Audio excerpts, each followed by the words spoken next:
ওয়ালাইকুম রহমতুল্লাহি ওবারাকাতু।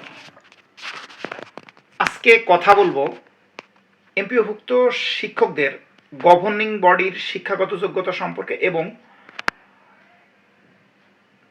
আর্থিক বিষয়, বিশেষ করে বাড়ি ভাড়ার প্রাপ্তি এবং উৎসব ভাতা দুইটাই যেহেতু আসে, এই দুইটা সম্পর্কে কথা বলবো। প্রথমে যদি কথা বলতে হয় তাহলে হচ্ছে গভর্নিং বডি সম্পর্কে। আপনারা অনেকেই শুনছেন যে এই যে শিক্ষাগত যোগ্যতাটা বর্তমানে যেটা আছে এটা পরিবর্তন হতে পারে। আমি আপনাদেরকে একটা কথা বলছি যে এটা প্রক্রিয়াধীন আছে এবং যতটুকু শুনেছি এটা মাননীয় প্রধানমন্ত্রীর সিদ্ধান্ত ছাড়া হবে না। এটা শুধুমাত্র শিক্ষামন্ত্রীর আওতায় এটা নাই।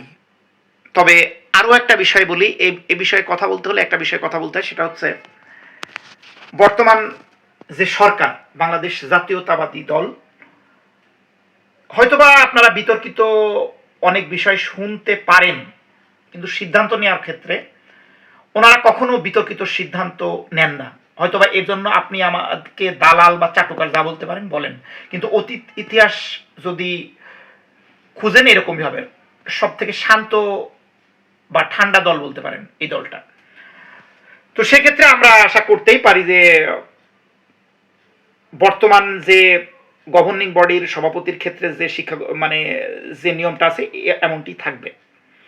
আরেকটা বিষয় সেটা হচ্ছে বর্তমান সরকারের কি দিবে এরকম একটা বিষয় কথা। আপনারা দেখেন এখন কিন্তু কোনো বাজেট নেই। বর্তমান সরকার যে সময় দায়িত্ব নিয়েছে এই সময় কোনো বাজেট নেই। এই বাজেটের সময় 10% উৎসব ভাতার ঘোষণা দিয়েছে মাননীয় প্রধানমন্ত্রী।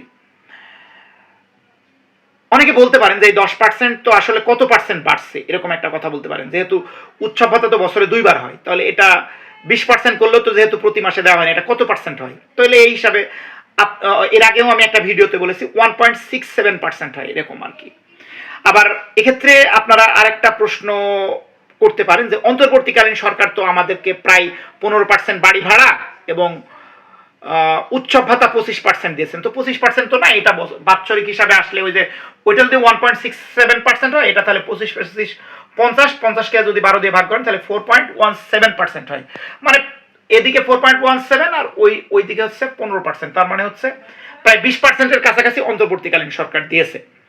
তো এখন মূল প্রশ্ন যেটা, আমরা কি আশা করতে পারি যে অন্তর্বর্তীকালীন সরকারের থেকে বর্তমান গণতান্ত্রিক সরকার এর থেকে বেশি দিবে? হ্যাঁ, আমরা এটা আশা করতে পারি।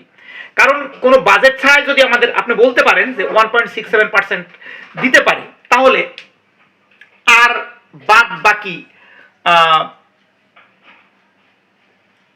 এর থেকে তো বেশি দিতেই পারে। তাহলে আমরা এর থেকে বেশি যদি প্রত্যাশা করি, আমি যেটা প্রত্যাশা করি, আমি উৎসব ভাতার কথা বলবো না, নিষেধ করব। যদি মাননীয় প্রধানমন্ত্রীকে 6 লক্ষ শিক্ষক কর্মচারীদের পক্ষে কথা বলতে হয়, আমি নিজেই বলতেছি উৎসব ভাতা আর বাড়ানোর দরকার নাই।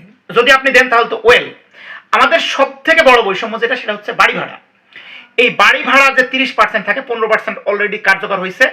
আর যেহেতু অন্তর্বর্তীকালীন সরকারের থেকে আমরা বেশি প্রত্যাশা করি, আমি মাননীয় প্রধানমন্ত্রীকে বলবো যে আগামী বাজেটে বা আসন্ন বাজেটে এই 30% আপনি দিয়ে দেবেন। আমার বিশ্বাস মাননীয় প্রধানমন্ত্রী এটা করবেন, এবং সেটা আমরা বিশ্বাস করি এইভাবে। আপনি দেখেন অতীত ইতিহাসে এমপিওভুক্ত শিক্ষকদের যত প্রাপ্তি ঘটেছে, আর্থিক প্রাপ্তি ঘটেছে, সেটা কিন্তু এই বাংলাদেশ জাতীয়তাবাদী দল বা বাংলাদেশ বিএনপির সরকারের মাধ্যম দিয়ে হয়েছে।